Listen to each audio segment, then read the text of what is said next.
ছেলের হাতে মার খেয়ে বাড়ি ছাড়া বৃদ্ধ বাবা মা, তাদের ঘরে ঝুলিয়ে দেওয়া হয়েছে তালা। ছেলে রাশেদ মিয়া ও তার স্ত্রী রোকসানার দখলে এখন ওই বাড়ি। এখন বৃদ্ধ বাবা হোসেন মিয়া ও মা আয়শা বেগম বাড়ি ফেরার জন্য ঘুরছে প্রশাসনের দ্বারে দ্বারে, তবে কোনো সুরাহা পাচ্ছেন না তারা।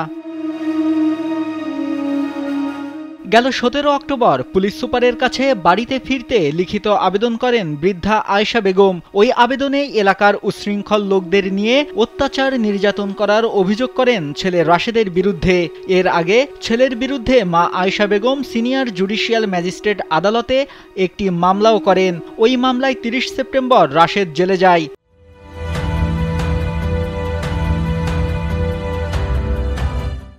ওই দিনই রাশেদের স্ত্রী ভাইসহ কয়েকজন বৃদ্ধা আয়শা বেগম ও তার স্বামী হোসেন মিয়াকে মারধর করে বাড়ি থেকে বের করে দেয়।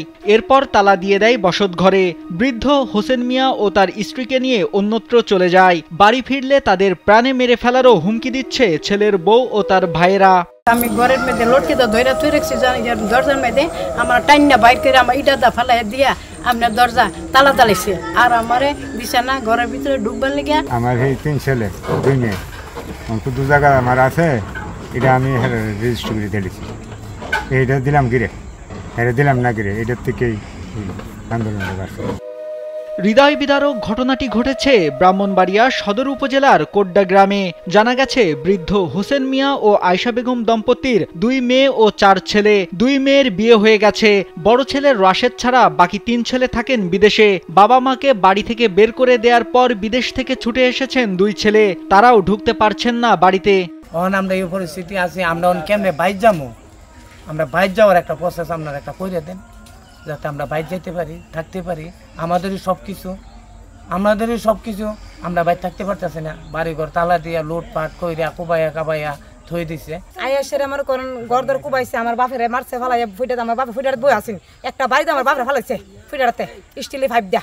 এখন মারছে একটা কুড়া আসেন, এই কুড়াটা মার একটা ফার্মারছে মুখটা মধ্যে। সদর থানার ভারপ্রাপ্ত কর্মকর্তা মোজাফফর হোসেন জানান, ঘটনাটি জানার পর বৃদ্ধ বাবা মাকে বাড়িতে থাকার ব্যবস্থা করা হয়েছিল, কিন্তু পরবর্তীতে কোনো ঘটনা ঘটে থাকলে তা তাকে জানানো হয়নি। বিষয়টি খোঁজ নিয়ে ব্যবস্থা নেওয়ার আশ্বাস দিয়েছেন তিনি। কোড্ডা এলাকার হোসেন মিয়া এবং আয়েশা দম্পতি তাদের ছেলের দ্বারা লাঞ্ছিত অথবা প্রহৃত হয়েছে মনে একটা সংবাদ পেয়ে আমরা পুলিশ টিম তাৎক্ষণিক সেখানে পাঠাই। পরবর্তীতে তাদেরকে সসম্মানে স্থানীয় গণ্যমান্য ব্যক্তিবর্গ সহ তাদের ঘরে উঠে দিয়ে আসি এবং এসেছিলাম যে কোনো প্রকার যদি ভবিষ্যতে কোনো সমস্যা হয় তাৎক্ষণিক আমাদেরকে জানানোর জন্য।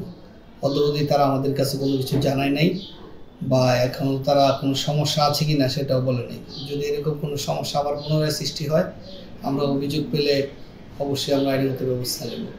এলাকাবাসীরা বলছে, বৃদ্ধ হোসেন মিয়া ও আয়শা বেগমের সঙ্গে যা হয়েছে তা যেন আর কারোর সাথে না হয়। অভিযুক্ত রাশেদের সঙ্গে স্থানীয় নেতারাও আছে। ছেলের বিচার করে বৃদ্ধ হোসেন মিয়া ও আয়শা বেগমকে দ্রুত বাড়িতে ফেরার ব্যবস্থা করবে প্রশাসন, এমনটাই আশা তাদের। নাইমুল হাসিব, কালবেলা।